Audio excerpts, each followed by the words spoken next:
Welcome viewers, welcome to our YouTube channel, Insta Facebook page astro Deepanshu.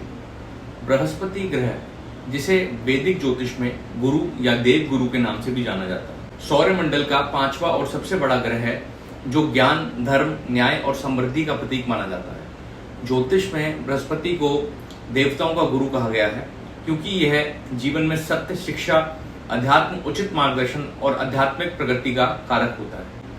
कुंडली में इसका मजबूत स्थान व्यक्ति को उचित फैसले लेने की क्षमता देता है।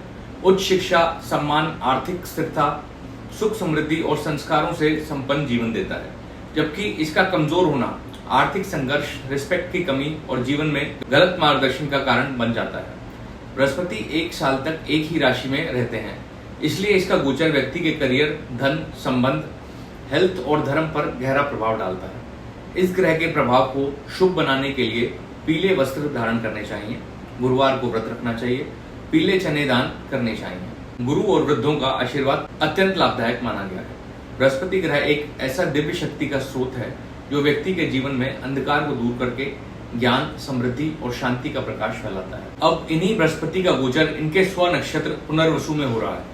पुनर्वसु नक्षत्र एक बहुत ही शुभ और पवित्र नक्षत्र माना जाता है, जिसका अधिपति बृहस्पति है, जो ज्ञान, धर्म और पॉजिटिविटी का प्रतीक होता है।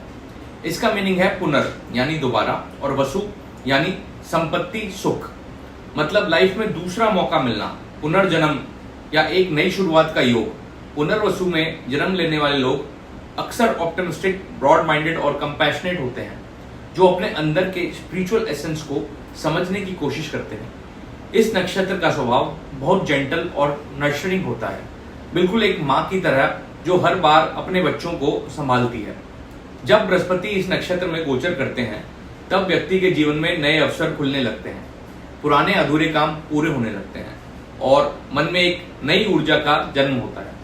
इसका प्रभाव ऐसा होता है कि चाहे व्यक्ति ने कितने भी चैलेंजेस फेस किए हों, उसे फिर से एक नई शुरुआत का चांस मिलता है।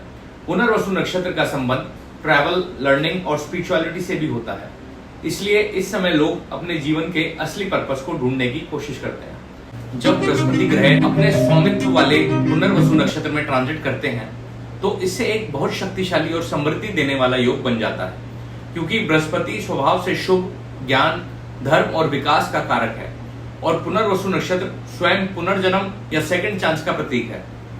इस समय जीवन के कई क्षेत्रों में रुका हुआ काम दोबारा शुरू होने लगता है, पुराने प्रयासों का फल मिलने लगता है और नए अवसर सामने आते हैं। इस नक्षत्र का अधिपति बृहस्पति होने की वजह से इसका प्रभाव दुगना हो जाता है। ये समय व्यक्ति के अंदर आत्मविश्वास, धार्मिकता और सीखने की इच्छा को बढ़ाता है। विद्यार्थियों के लिए यह उच्च शिक्षा में सफलता, रिसर्च में अच्छे रिजल्ट्स और कॉम्पिटिटिव एग्जाम्स में जीत ला सकता है। व्यवसायिक रूप से लोगों को नए कॉन्ट्रैक्ट्स, प्रमोशंस और लॉन्ग टर्म प्रोजेक्ट्स मिलने के योग बनते हैं। आर्थिक रूप से भी यह समय धन वृद्धि, इन्वेस्टमेंट्स पर अच्छा रिटर्न और परिवार में सुख समृद्धि लाने वाला होता है। लेकिन पुनर्वसु एक शांत और संतुलित प्रकृति का नक्षत्र है। इस दौरान जल्दबाजी या ओवर कॉन्फिडेंस से बचना चाहिए, वरना कुछ उपलब्धियां अधूरी रह सकती हैं। यह ट्रांजिट व्यक्ति को सिर्फ बाहरी सफलता ही नहीं, बल्कि अंतर आत्मिक शांति और नई सोच भी देता है, जिससे वो अपने जीवन में नए अध्याय की शुरुआत कर सकते हैं। बृहस्पति 13 अगस्त 2025 को सुबह लगभग 5:44 के आसपास मिथुन राशि में पुनर्वसु नक्षत्र में गोचर करेंगे, और यह गोचर लगभग 10 महीने यानी 18 जून 2026 तक रहेगा।